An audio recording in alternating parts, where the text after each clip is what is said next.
Okay, we are live at Planetarium 2010, and I'm here in the AB Cultivars booth. This is Ari Blum, who is the breeder of the fantastic new coneflowers we've been introducing, hot papaya and everything else that goes along with that line. And he's just going to quickly tell us about two of the really great new selections that will come out next year in 2011. So Ari, this is Southern Belle. Can you tell us a little bit about this one and why you selected it? Yes, well, this is Southern Belle. It's a new selection, and different species has been used to make this new hybrid. The species is called Tennescensis, which is native to Tennessee. It is a very rare species, and it has been selected for the flower color, the flower shape, which is very nice. And very large. And very large. And also for the long flowering period. It starts to flower at the second half of June, and it continues to flower until in October. So over 3 months it will give you color in the garden.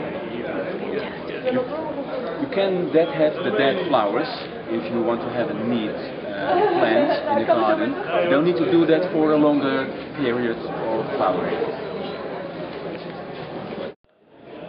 And this new selection has Tennescensis in it, which is endangered in Tennessee, which gives the plant a very long life because Tennescensis is one of the most longest living coneflowers. So it will be in everyone's garden for many, many years. And the wonderful thing about this one are all the buds. You can see if I take the camera down here, there are buds all the way down the stem. So this one will be deadheaded all summer and continue to bloom for most of the summer.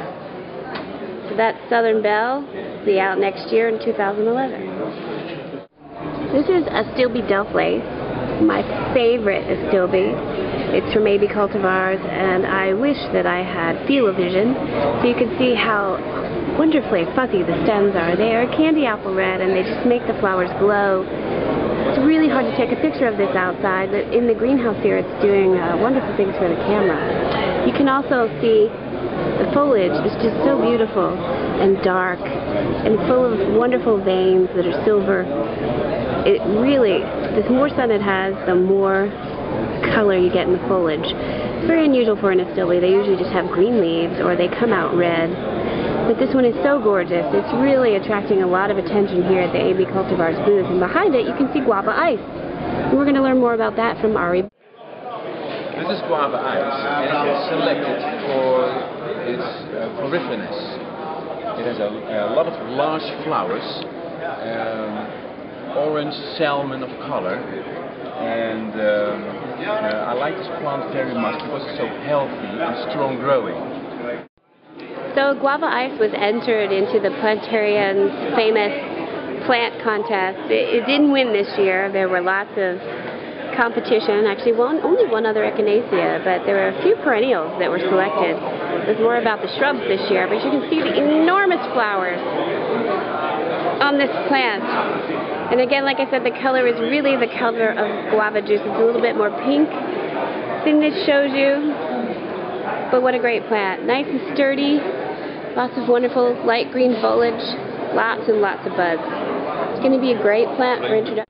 This is a new Stokesea, a Stokes Aster. This is one that actually won an award this year. And it's called Mel's Blue. It's got enormous flowers, but as you can see, it's a very tall, upright plant, which is unusual for a Stokesea. I'm kind of partial to Elf, our introduction that's tiny. But this is interesting. I think it would make a good middle-of-the-border plant or something great for a container. But the flowers on this, not if you can tell for size comparison, but they're about twice the size of the normal Stokes Aster. This is a new clematis that I'm really excited about. It's called tie-dye. You can tell why it's called tie-dye. The flowers look like they're petite or tie-dyed, but what a beautiful plant. I can just see this mixed with some light pink roses or climbing native wisteria would be a wonderful combination. This is one of my favorite plants at the Planetarium this year. As you can see here, I've moved on to the floral competition at Planetarium. Coconut lime is very popular. They actually pull off all the ray petals and just use the fluffy cone in flower arrangements. But it's all over the place here, and I think it's fantastic.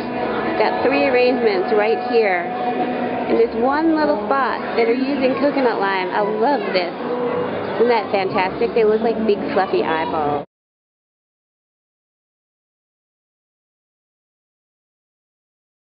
Like 1, 2, 3, 4.